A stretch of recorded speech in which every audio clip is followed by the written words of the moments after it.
How did you feel the first time you heard your music on the radio? Well, I hated my voice. In fact, I sang the whole first album kind of like this. I wanted it to be a little bit more bluesy and not so breathy and young sounding.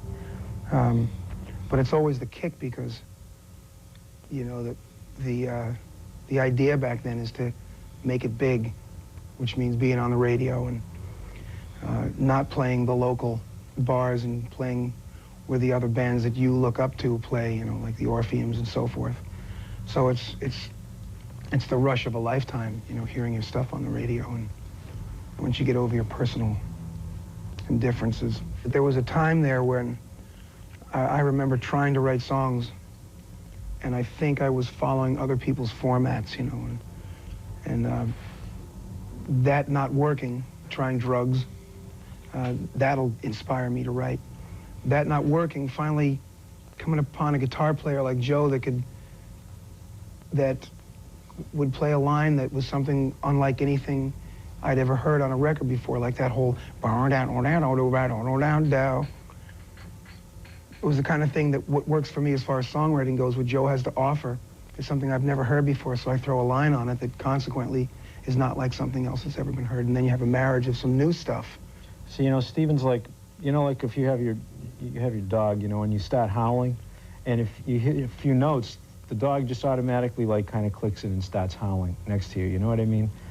And Stephen's like that, you know what I mean? It's like he can hear a lot of different music, but when I start playing something, if it gets him howling, then it's like, you know, we're on the right track, and it's a natural thing. It's not something you can force, and it's not something that you can, you know, like say you can figure out, you can formulate, you know, on paper. It's like some kind of, it's a vibe, you know what I mean? And I think that whenever you have, you know, it's like really, it's really good fortune that, you know, like we found each other and it works like that, you know? Is there a typical American rock and roll lifestyle you think bands like yourself and like Nugent exude to the people? Yeah, I do. I mean, Ted's another one, but no, Ted's a real good friend of mine. He's doing good. I think he's still out on tour. Like I say, there's not many bands that go out. There's a lot of bands that have this, that have a melodic sense, you know, deep melodic sense of the word music. They're not playing enough rock and roll. The great lost Aerosmith weekends over a bag of a Coke or whatever, drinking too much, where I didn't remember whose house I was at or who I was stooping, you know, are now in the past. Toxic Twins are just a name given us for being so high for so many years, you know. Actually, I think it was Spin Magazine, in one of the random notes kind of things, they called us the Toxic Twins or something. And then right about that time, Stephen and I were in rehabs or something, and my wife had some T-shirts made up, the Toxic Twins World Tour. It just listed all the rehabs on the back, you know, the various stops around the recovery land, you know. 200 or so deaths per year on the street with China White, a pure heroin. Now, you've been there, you know what that's about. What are your thoughts? I OD'd on China White because it was so good. I shot a load up, it was too strong, and when you're a junkie, you want the good stuff. When the good and the street stuff is not so good, it's cut with, and when you get the good stuff and you're shooting it, it's all over. If you hit your bottom like I did and you want a way out and your arms are sore and it's the summertime and you're wearing long sleeve shirts because you got tracks up and down your arms and you're feeling not so good and you're afraid of AIDS and you just had it, you're at the end of your rope, there's NA and there's recovery places to go and turn it around, and that would be the only message that I've got. Be involved, millions of dollars involved you are, so I want to know where you guys getting your kicks from right now. Well, after being, you know, around as long as we have, we're obviously not in it for the money, or we would have stopped about 10 years ago, you know. So, I mean, we're into it for the music, you know. As far as I'm concerned, it's just another company putting out the records, you know. Find out what rock and roll is all about. It's like a disease that gets a hold of you, and nobody knows how strong it is. It will last you forever, rock and roll. But yeah, the stance, the character, how you pull it off, it's a real strong thing. It's like a drug, right? Music can be the drug. You know, I've always felt like I'm pregnant when I'm doing an album. And of course the end product is Permanent Vacation, the album, which is, you know, a piece of art, a piece of work, if I may say so myself.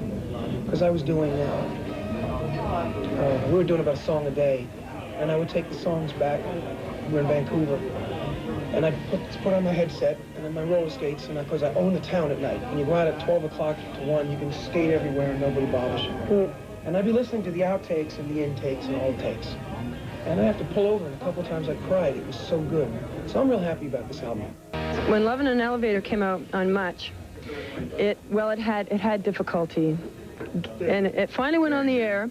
But what I want to ask you about is when you make a video like that, do you know that it's going to have problems before you send it out?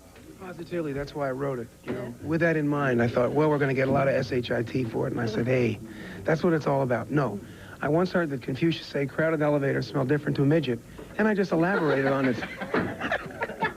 I don't know why I did it. You know, it's like, if that's an unhealthy fantasy, to make love in an elevator, then I don't know what. But I think it's real healthy. Well, everybody sits in an elevator like this, right, and looks at the numbers and pretend like they're uncomfortable. It's like, how you feeling in there? F-I-N-E. Sometimes I feel like I'm still detoxing. I lived on the other side of the moon for so long. And that when you take a real good look at the people that make it, that don't, I mean, we talked about it really freely on the last couple albums to the point where I got really sick and tired of it. Yeah. There's nothing wrong with passing the message on that, you know, that I'm a survivor. But when you really see how many people didn't make it, how many people still don't, it makes you get real humble. I'm not sure if I would be sober if he wasn't, or the rest of the band. And we're really tight in that. And that it's a miracle. I mean, it's a miracle that we're here. Living on the edge, you talk about risk-taking. When you're not doing drugs anymore, and you're not living the kind of excess that you lived before, what defines risk-taking for you now? Shooting wheatgrass. 2 at a pop. Waking up in the morning. Waking up in the morning, I was going to say. It's like these days, you know, and stepping out in the street. Living in L.A. was definitely a risk, you know. 3 months in L.A. was, you know, you can't even watch the news there. You know, the 6 o'clock news is like a body count, you know. That's what living on the edge is for us. I mean, that was where we got a lot of inspiration for it.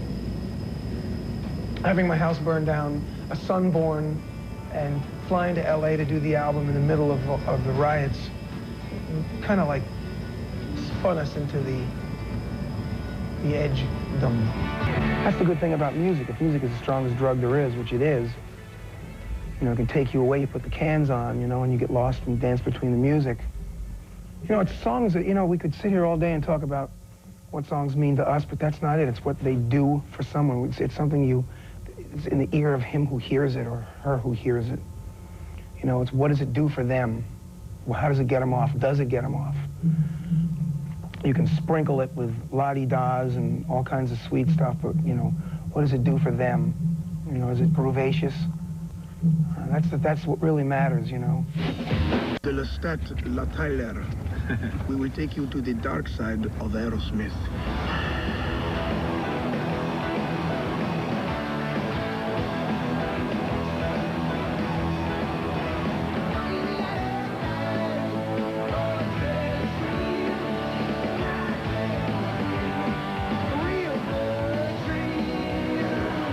Are some of the best songs the ones that just... They always are. Like that? They are always the quickest. To me, it's the ones that really do it. You know what I mean? Because that's like, usually it's an explosion of some kind of emotion that just happens. And that's when you really feel that thing where you don't really have anything to do with it. You're just a conduit. You know what I mean? What kind of a high is that when you're in the middle of that? Well, you're not like really in possession of all your faculties at that point, because, you know, like you're really something else out there is speaking through you. You're just being there. You don't know. I mean, you know, you just wake up like everybody else. You go down there, and all of a sudden you play, and this thing comes out, and you go, oh, how did I do that? Well, you didn't do it. You just kind of like, you're just wide open, and it just comes through you. It's like you're just like an antenna, and the shit is out there, and it just kind of comes through, because you can't really take any responsibility for it. It's not like you sit there and go, well, today I will make magic. Well, that's not what happens, you know. When did you come to that personal revelation about the light at the end of the tunnel? Maybe you? Yeah. When I realized I wasn't as fucked up as everybody told me I was. Or maybe that I thought I was. I think that I got so out of it in the 70s And I wasn't quite sure what I was. In fact, I remember a therapist once asking me, what are you? Or who are you? I said, well, I'm loved by my mom. Something really dumb. And I went way off on this tangent.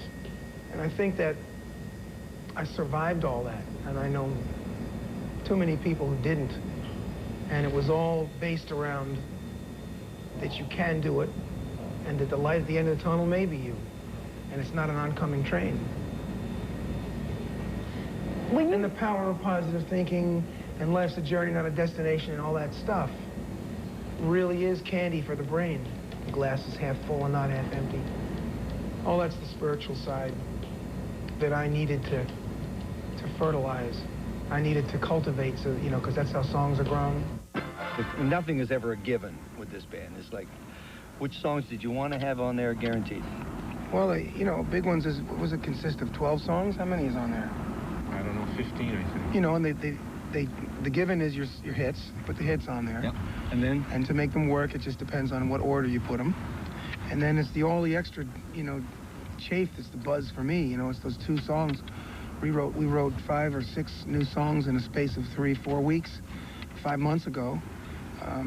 And 2 of them we picked to go on this album. One is called Walking on Water, and the other one is Blind Man. And that's the buzz for me. Yesterday I put the radio on and I heard Blind Man, and I thought, I mean, it's so great to be on tour and have your stuff come out when you least expect it. You hear little bits and pieces of things that you wrote in the studio a month before. It's kind of like the buzz that you get when you first put your album out. And the songs you wrote 5 or 6 months before, and suddenly you're hearing it on the radio, and people in that coffee shop there singing the chorus line. It's a real kick.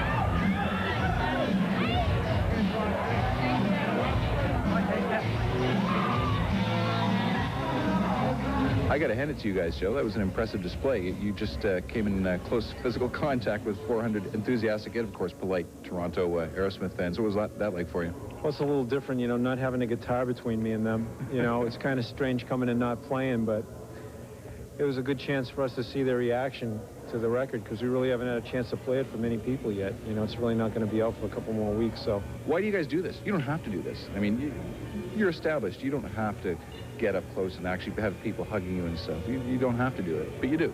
Well, you know, I think one of the things that we lost in the late 70s was a respect for our fans.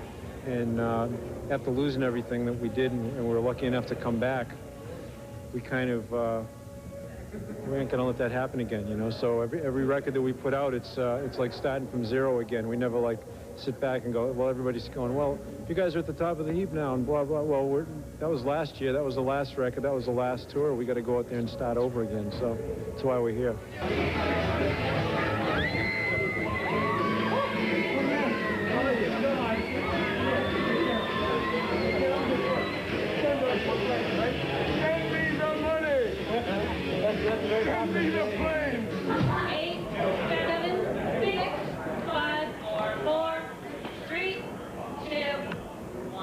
The album's out March 18th. Yeah. It's called 9 Lives. It's very eclectic sounding, but it's pretty well straight ahead, unadulterated Aerosmith, which is good. It's a guitar album. Get it back to the guitars. Well, and Steven gets to sing, too. Your voice is amazing. There's pitches there that I haven't heard previously. I think every record he starts to get a little more, you know, his octaves go up and his bottoms go lower, you know what I mean? It's cool. And it was very eclectic sounding too. It sounds like after 25 years, you guys are still having tons of fun, still willing to experiment. Well, as soon as we opened the can with Taste of India, kind of, you know, let the floodgates of that Indian type of sitar thing in, and it's the perfect mix. I was hearing rumors. I'm sure the band was hearing rumors being leaked from different things. I think, was it a case of, like most rumors, they're just simply wrong? Well, which rumor? There was a few of them. It was all a big... Joey was involved in one. You were involved in one. Yeah, we went down to Florida. We recorded for 5 months, and Joey was going through some stuff, and he didn't play on it. We brought another drummer in, and we listened back to the tracks. It was kind of... it sucked. Well, there you go. It clearly sucked, so we wanted to fix that, so. Some of it sucked. Diplomacy See? out the window. The fight could happen right now. Some of it did and some of it didn't. Well, but we it's went back TV. to New York and we recut it again, and it's what you hear. Once again, the Shakespeare of salaciousness, I've heard. Soliloquy. I've heard. Great lyrics once again. A lot of favorites that I have. Falling in Love, my old libido has blowing a transistor. I feel like I have been hit. What's your favorite lyric from the record?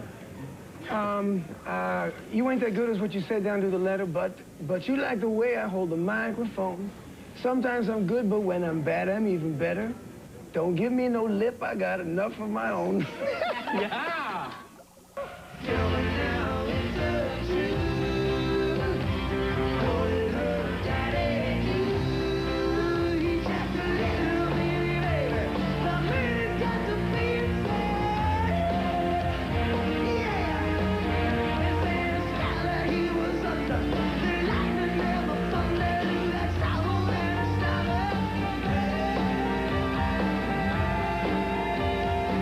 I'm thrilled to live to rock for another day. Yeah, every time the plane lands, we just kind of go, whew, we got through that one. Yeah, that's long. You know, I mean, we've got so many air miles, it's ridiculous. I don't even want to count it, you know. But I don't know, longevity is that we're here doing this today, and tomorrow we'll be on stage again, and that's all we think about. You know, all that other stuff is just so much wreckage that you leave behind, you know. Good and bad, I don't know. I guess one of the opposites of longevity would be growing, you know, growing old. And we're finding that we can have some control over that. And if you don't let your soul and your heart grow old, then you'll have longevity.